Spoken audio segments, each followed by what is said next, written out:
Hello friends, welcome back to the channel. ಇವತ್ತು ಬಂದು ಮಂಗಳವಾರ ಅಂದರೆ ಕಾರ್ತಿಕ ಮಾಸದ ಕೊನೆಯ ದಿನ. ಇವತ್ತು ಅಮಾವಾಸ್ಯೆ ಆಗಿರೋದ್ರಿಂದ ಯಡಿಯೂರು ಸಿದ್ಧಲಿಂಗೇಶ್ವರ ದೇವಸ್ಥಾನದಲ್ಲಿ ಲಕ್ಷ ದೀಪೋತ್ಸವನ ಮಾಡ್ತಾರೆ. ಪ್ರತಿ ವರ್ಷ ಈ ಲಕ್ಷ ದೀಪೋತ್ಸವ ನಡೆಯುತ್ತೆ. ಕೆಲವೊಂದು ಸರಿ ನಮಗೆ ಹೋಗೋದಕ್ಕೆ ಆಗ್ತಿರ್ಲಿಲ್ಲ, ಮಕ್ಕಳಿಗೆ ಟೆಸ್ಟು ಅದೆಲ್ಲ ಇದ್ದಾಗ ಹೋಗೋದಕ್ಕೆ ಆಗ್ತಿರ್ಲಿಲ್ಲ. ಬಟ್ ಈ ವರ್ಷ ಯಾವುದೂ ಇಲ್ಲ, ಹೋಗೋಣ ಅಂತೇಳಿ ಹೊರಟಿದ್ವಿ. ಹಾಗಾಗಿ ಮಕ್ಕಳನ್ನ ಸ್ಕೂಲಿಂದ ಕರ್ಕೊಂಬಂದು ರೆಡಿ ಮಾಡಿಸಿ ಇವಾಗಿನೇನು ಹೊರಟಿದ್ದೀವಿ. ಟೈಮ್ ಬಂದು ಆಲ್ರೆಡಿ 4:45 ಆಯಿತು. ಅಟ್ಲೀಸ್ಟ್ ಒಂದು 6:30 ಅಷ್ಟೆಲ್ಲಾರು ಅಲ್ಲಿ ರೀಚ್ ಆಗೋಣ ಅಂದ್ಬಿಟ್ಟು ಹೊರಟಿದ್ದೀವಿ. ಸೊ ಬನ್ನಿ, ಅಲ್ಲಿ ಯಡಿಯೂರಿನ ಸಿದ್ಧಲಿಂಗೇಶ್ವರ ದೇವಸ್ಥಾನದಲ್ಲಿ ದೀಪದ ಅಲಂಕಾರ ಎಲ್ಲ ಯಾವ ರೀತಿ ಇರುತ್ತೆ ಏನು ಅಂತೇಳಿ ನಿಮಗೂ ಕೂಡ ಶೇರ್ ಮಾಡ್ತೀನಿ. ಸೊ ಬನ್ನಿ ಹೊರಡೋಣ. ನಮ್ಮ ಮನೆಯವರು ಕೂಡ ದೀಪ ಎಲ್ಲ ಹಚ್ತಾ ಇದ್ದಾರೆ. ಅವರು ಪೂಜೆ ಮಾಡಿ ಇವಾಗ ಮನೆಯಿಂದ ಹೊರಡ್ತೀವಿ. ಸೊ ಬನ್ನಿ, ಇವತ್ತಿನ ವ್ಲಾಗ್ ಯಾವ ರೀತಿ ಇರುತ್ತೆ, ಇವತ್ತಿನ ಡೇ ಅಂತೇಳಿ ಶೇರ್ ಮಾಡ್ತೀನಿ.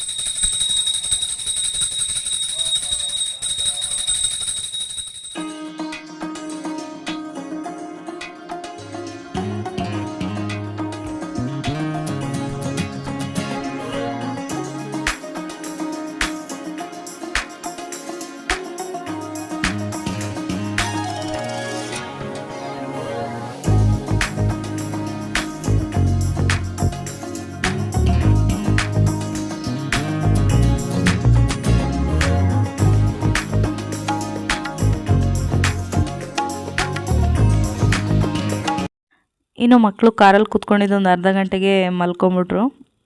ಇನ್ನು ಅವ್ರ ದೇವಸ್ಥಾನದ ಹತ್ರನೇ ಇದ್ದಿದ್ದು. ನನಗೆ ಎಲ್ಲರೂ ಟ್ರಾವೆಲ್ ಮಾಡುವಾಗ ಅಷ್ಟು ನಿದ್ದೆ ಬರೋದಾಗಲಿ ವಾಮಿಟ್ ಬರೋದಾಗಲಿ ಅದೆಲ್ಲ ಏನೂ ಇಲ್ಲ, ಆರಾಮಾಗಿರ್ತೀನಿ ನಾನು. ಎಷ್ಟು ದೂರ ಹೋದ್ರೂ ಏನೂ ಆಗೋಲ್ಲ. ಇನ್ನು ನಾನು ದೀಪ ಎಲ್ಲ ಹಚ್ಚೋಂಗಿರಲಿಲ್ಲ, 4 ದಿನ ಆಗಿತ್ತು ಹಚ್ಚೋಂಗಿರಲಿಲ್ಲ. ಹಂಗಾಗಿ ಬರಲ್ಲ ಅಂತ ಹೇಳ್ತಿದ್ದೆ. ನಮ್ಮ ಮನೆಯವರು ಪರವಾಗಿಲ್ಲ, ನೀನು ಹಚ್ಚೋದು ಬೇಡ, ನಾನು ಮಕ್ಕಳು ಹಚ್ತೀವಿ, ನೀನು ದೂರದಿಂದ ನೋಡು ಅಂತ ಅಂದರು. ಹಾಗಾಗಿ ಇವಾಗ ಬಂದಿದ್ದೀವಿ. ಸೊ ಇವಾಗ ನೋಡಿ, ದೇವಸ್ಥಾನದ ಹತ್ರ ನೋಡ್ತಾ ಇದ್ದಾರಲ್ಲ ಎಷ್ಟು ಜನ ಬರ್ತಾ ಇದ್ದಾರೆ ಅಂದರೆ, ಎಲ್ಲ ಊರುಗಳಿಂದನೂ ಕೂಡ ಲಕ್ಷ ದೀಪೋತ್ಸವಕ್ಕೆ ಸೇರ್ತಾರೆ. ಸುಮಾರು ಒಂದು 2-3 ಲಕ್ಷ ಜನನೇ ಸೇರಿದ್ರು ಅಂತ ಅಂದ್ಕೊತೀನಿ, ಅಷ್ಟು ಜನ. ಇನ್ನು ಸ್ಟಾರ್ಟಿಂಗು ಬಸ್ ಸ್ಟಾಪಿಂದನೂ ದೇವಸ್ಥಾನದವರೆಗೂ ಕೂಡ ಲೈಟಿಂಗ್ಸ್ ಇರುತ್ತೆ. ನೋಡೋದಕ್ಕಂತೂ ತುಂಬಾ ಚೆನ್ನಾಗಿ ಕಾಣಿಸ್ತಾ ಇರುತ್ತೆ. ನಾವು ಇವಾಗ ಕಾರ್ ಪಾರ್ಕಿಂಗ್ ಮಾಡಿ ಇವಾಗ ದೇವಸ್ಥಾನದ ಹತ್ರ ಬಂದ್ವಿ. ನಾವು ಬರೋಷ್ಟರಲ್ಲಿ ಆಲ್ರೆಡಿ ದೀಪ ಎಲ್ಲ ಹಚ್ಚೋದಕ್ಕೆ ಸ್ಟಾರ್ಟ್ ಮಾಡ್ಕೊಂಡಿದ್ರು. ಎಲ್ಲ ಇಲ್ಲಿ ಈ ಥರ ದೇವಸ್ಥಾನದ ಮುಂದೆಗಡೆನೇ ದೀಪ ಎಲ್ಲ ಹಚ್ಚಿ ಇಡ್ತಾಯಿದ್ರು. ವಿಶೇಷ ಅಧಿವೇಶನದಿಂದ ಒಂದು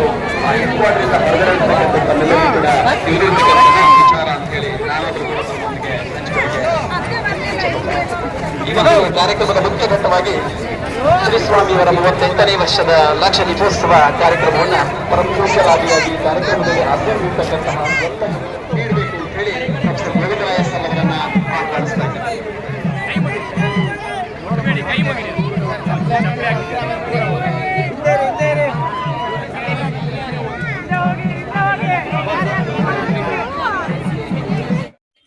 ಇನ್ನು ಇಲ್ಲಿ ದೀಪ ಹಚ್ಚಬೇಕು ಅಂದರೆ ಮನೆಯಿಂದನೇ ದೀಪ ಎಲ್ಲ ತಗೊಂಬರ್ಬೋದು. ಇಲ್ಲಾಂದರೆ ಇಲ್ಲೂ ದೇವಸ್ಥಾನದ ಹತ್ರ ಸಿಗುತ್ತೆ. ಅಡಿಕೆ ತಟ್ಟೆಯಿಂದ ಹಿಡ್ದು ಬೆಲ್ಲ ಏನು ಬೇಕಾದ್ರೂ ತೊಗೋಬೋದು. ದೀಪ, ಎಣ್ಣೆ, ಅರಿಶಿನ ಕುಂಕುಮ ಪ್ರತಿಯೊಂದು ಸಿಗುತ್ತೆ. ಇಲ್ಲೇ ತೊಗೊಂಡು ನಾವು ಇಲ್ಲೇ ದೀಪ ಹಚ್ಬಿಟ್ಟು ಹೋಗ್ಬೋದು. ನಾವು ಮನೆಯಿಂದ ಏನೂ ತಂದಿರಲಿಲ್ಲ, ಇಲ್ಲೇ ಎಲ್ಲ ದೇವಸ್ಥಾನದ ಹತ್ರ ತೊಗೊಂಡು ಇವಾಗ ಇಲ್ಲೇ ಹಚ್ತಾ ಇದ್ದೀವಿ.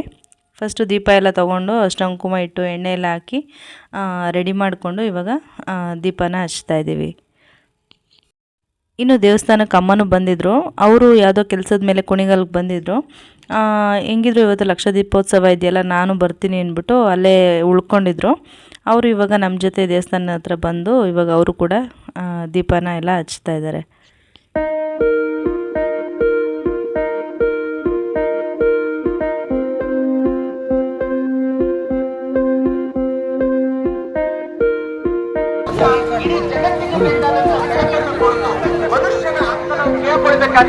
ಆತ್ಮ ನಿವೇದನೆಯನ್ನು ಮಾಡ್ಕೊತೇವೆ.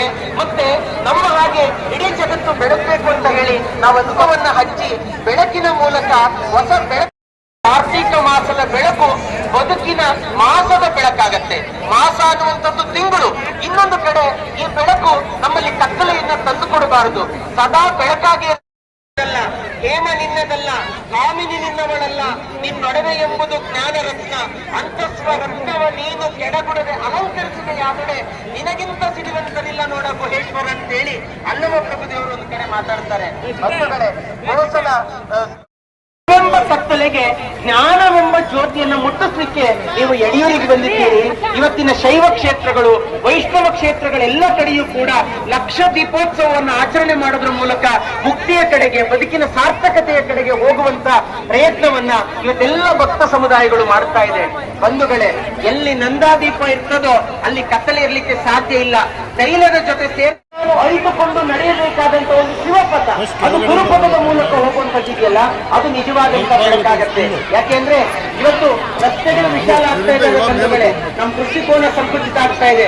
ನಾವು ಹೆಚ್ಚು ಖರೀದಿ ಮಾಡ್ತೇವೆ, ಕಡಿಮೆ ಉಪಯೋಗಿಸ್ತೇವೆ. ಚಂದ್ರನಲ್ಲಿ ಇವತ್ತು ಚಂದ್ರಲೋಕದಲ್ಲಿ ವಿಕ್ರಮವನ್ನು ಲ್ಯಾಂಡ್ ಮಾಡಿದ್ದೇವೆ, ಆದ್ರೆ ದಿನ ಬೆಳಗಾದ್ರೆ ಅಕ್ಕಪಕ್ಕದ ಮನೆಯವ್ರ ಜೊತೆ ಜಗಳಾಡ್ತೀವಿ, ವಿಶ್ವಶಾಂತಿ ಬಗ್ಗೆ ಮಾತಾಡ್ತೀವಿ, ಮನೆಯಲ್ಲಿ ಸಿಕ್ಕಾಪಟ್ಟೆ ಜಗಳಾಡ್ತೀವಿ.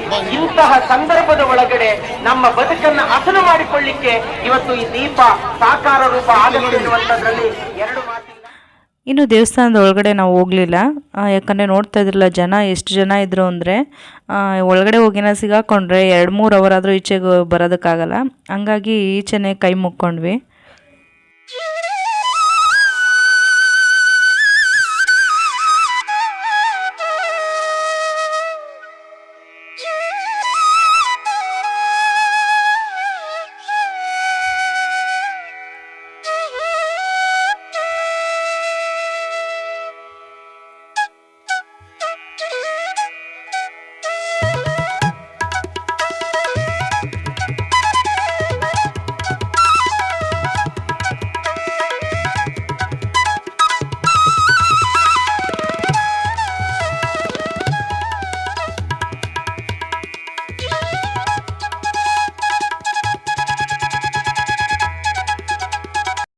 ಇನ್ನು ದೇವಸ್ಥಾನದ ಮುಂದೆನೇ ಜಾತ್ರೆ ಕೂಡ ಏರ್ಪಡಿಸಿದ್ರು.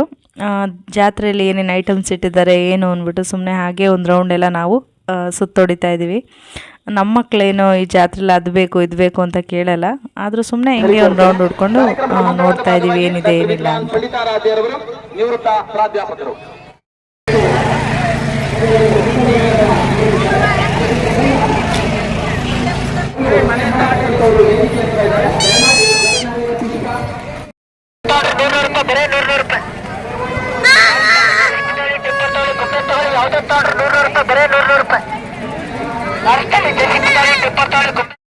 ಶ್ರೀಶೈಲೇ ಮಲ್ಲಿಕಾರ್ಜುನಂ ಉಜ್ಜಯಿನ್ಯಾ ಮಹಾಕಾಲ ಓಂಕಾರ ಮಮಲೇಶ್ವರಿ ಪರಮೇಶ್ವರ ವೈದ್ಯನಾಥ ದಾಟಿನ್ಯಾಂ ಶಿವಶಂಕರಂ ಸೋಮಂ ದೇವರಾಜೇಶಂ ನಾಗೇಶಂ ತಾರಕಾವನೆ ರಾತ್ರಿ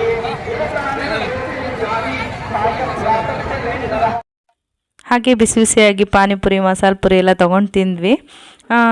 ಇನ್ನು ಮನೆಗೆ ಹೊರಡೋದಕ್ಕೆ ಮುಂಚೆ ಸ್ವಲ್ಪ ಕಡಲೆಪುರಿ ಎಲ್ಲ ತೊಗೋತಾ ಇದ್ದೀವಿ. ಜಾತ್ರೆ ಅಂತ ಅಂದಾಗ ಕಡಲೆಪುರಿ ತೊಗೊಳ್ದೆ ಹೋಗೋದು ಹೆಂಗೆ ಅಲ್ವಾ.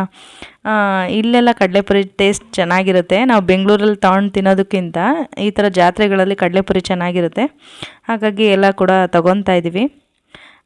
ಇನ್ನು ನಾವು ಈ ಜಾತ್ರೆ ಎಲ್ಲ ಸುತ್ತಾಡೋಷ್ಟರಲ್ಲಿ ಟೈಮ್ ಆಲ್ರೆಡಿ 8:45-9 ಗಂಟೆ ಆಗ್ತಾ ಬಂತು.